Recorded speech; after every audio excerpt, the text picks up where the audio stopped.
जय श्री राम। कैसे हैं आप सभी? आइए शुरू करते हैं एकादशी की जो व्रत कथा है उसको। जैसे कि आप सभी को पता है कि आषाढ़ मास के शुक्ल पक्ष की जो है तो एकादशी है। और जो एकादशी है वो 5 तारीख को रात में मतलब कि 4 बजकर कुछ मिनट से शुरू हो जाएगी और दूसरे दिन जो है तो रात में 7 बजे तक कल रहेगी। तो सूर्योदय के हिसाब से कल ही हमारा एकादशी का व्रत है और हम लोग भी कल ही एकादशी का व्रत कर रहे हैं। तो जैसे हम लोग जो है तो उदया तिथि मानते हैं, तो उदया तिथि के हिसाब से कल है। कल पूरा दिन एकादशी का व्रत है, तो कोई दिक्कत या टेंशन की बात नहीं है। रात में ज़रूर नहीं है, रात में 8 बजे के बाद फिर एकादशी नहीं है। और एकादशी जो द्वादशी पर एकादशी होती है वो शुभ भी बहुत मानी जाती है। तो एकादशी का व्रत जो है, एकादशी का जैसे आज से ही व्रत का संकल्प ले लिया जाता है। एकादशी को जो है तो व्रत नहीं बाल नहीं धोते हैं। एकादशी को मतलब कि पेड़ से कोई पत्ता नहीं तोड़ते हैं। एकादशी को तुलसी का पत्ता नहीं तोड़ते हैं। कल तो संडे भी है, तो संडे और एकादशी दोनों साथ ही में है, तो तुलसी का जो दल है उसको नहीं तोड़ते हैं। तो इसलिए आज ही आप लोग तोड़ के रख लीजिएगा। और आप लोग काफ़ी अच्छे से, आई होप कि आप लोगों का व्रत काफ़ी अच्छा और आनंद से बीते। आइए एकादशी व्रत की जो कथा है उसको सुनते हैं।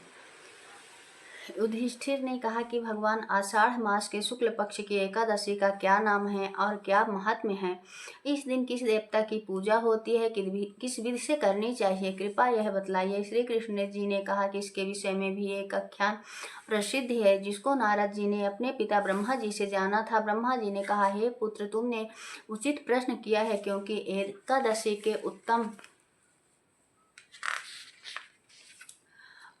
एकादशी से उत्तम कोई दूसरा व्रत नहीं है। पापों से मुक्त होने के लिए व्रत अत्यंत ही उत्तम है। जो मनुष्य इस व्रत को नहीं करते हैं वे अवश्य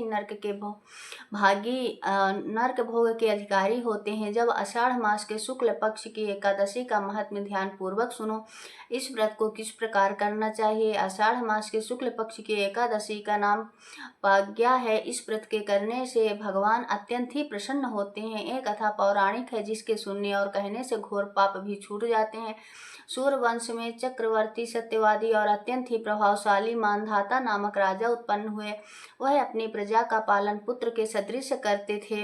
उन्होंने बहुत दिन तक राज्य किया। किसी कारणवश पूर्व कर्म के फल से उनके राज्य में जल वृष्टि नहीं हुई, जिससे क्षुधा से पीड़ित होकर उनकी प्रजा अत्यंत ही कष्ट को प्राप्त हुई और अन्न अभाव से यज्ञ एवं वेद अध्ययन आदि सभी कार्य उनके राज्य में बंद हो गए। कुछ काल के उपरांत क्षुधा से व्याकुल प्रजाजन आपस में सम्मति करके राजा के पास गए और हाथ जोड़कर अत्यंत ही नम्रता के साथ उनसे कहा, हे महाराज, सभी सृष्टि का मूल कारण वर्षा के न होने से आपकी सारी प्रजा क्षुधा से व्याकुल होकर तड़प रही है। हे राजन, अब आप कोई ऐसी युक्ति करिए जिससे सभी प्रजा कष्ट से निवृत्त हो जाए। इस प्रकार प्रजा के दीन वचनों को सुनकर राजा ने कहा, आप सब लोग सत्य ही कह रहे हैं। अन्न उत्पन्न होने का मूल कारण वर्षा ही है, जिसके न होने पर ही आप लोगों का इस प्रकार कष्ट उठाना पड़ रहा है। यह दोष बिना राजा की त्रुटि के उत्पन्न नहीं होता, परंतु मैंने बहुत विचार कर देखा है कि मेरी किसी त्रुटि से आप लोगों को यह कष्ट सहना पड़ रहा है, परंतु मेरे समझ में कुछ नहीं आ रहा है। तब भी मैं इस कष्ट के निवारण करने के हेतु प्रयत्न करता हूँ। इस प्रकार प्रजा को समझाकर राजा ने प्रेम पूर्वक पूजन किया और कुछ मनुष्यों को साथ लेकर वन को चले गए। वहाँ पर राजा ब्रह्म ऋषियों के आश्रम में घूमने लगे। एक दिन घूमते घूमते ब्रह्मपुत्र एवं अत्यंत ही प्रतापी और तेजस्वी महर्षि अंगिकार के आश्रम जा पहुँचे। वहां पहुंचकर राजा ने अपने वाहन को त्याग कर उनके निकट गए और हाथ जोड़कर महर्षि को प्रणाम किया।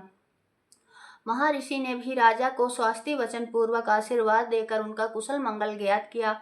आने का कारण पूछा। तब राजा ने कुशल मंगल कहने के पश्चात अपने आने का कारण कहा। हे महाराज, मैं धर्म पूर्वक सुचारू रूप से अपनी प्रजा का पालन पुत्रवत करता था, परंतु नहीं मालूम मेरे पूर्व कर्म के किस पाप के कारण मेरे राज्य में 3 वर्ष से बराबर वर्षा नहीं हो रही है, जिससे मेरी प्रजा अत्यंत ही कष्ट भोग रही है।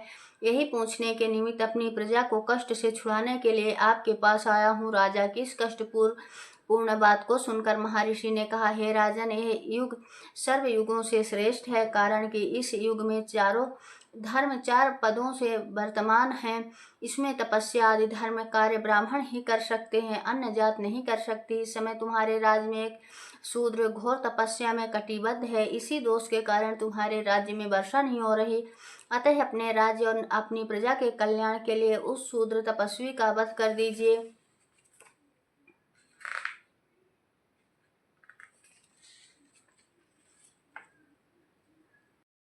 राजा ने कहा, है मुनि जी, इस प्रकार निरापराध शूद्र तपस्वी को भी मैं मारने में असमर्थ हूँ। अस्तु, आप कोई दूसरी युक्ति बतलाइए जिससे मेरे राज्य का कष्ट मिट जावे। तब मुनि ने कहा कि अगर यह बात है तो तुम आषाढ़ मास के शुक्ल पक्ष की एकादशी का व्रत करो। यह व्रत अत्यंत ही महात्म्यशाली है, इसके करने से तुम्हारे राज्य का सब कष्ट दूर हो जाएगा। इस व्रत को तुम अपनी सब प्रजा के साथ प्रेम पूर्वक करो।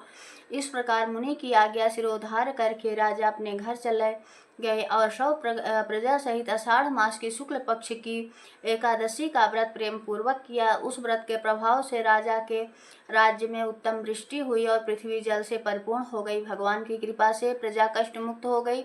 इसलिए इस व्रत को सभी मनुष्यों को करना चाहिए। यह व्रत मुक्ति को प्रदान करने वाला एवं अत्यंत ही पुण्य फल को देने वाला है। इसको पढ़ने और सुनने से मनुष्यों के घोर से घोर कष्ट नष्ट हो जाते हैं। बोलिए भगवान विष्णु की जय।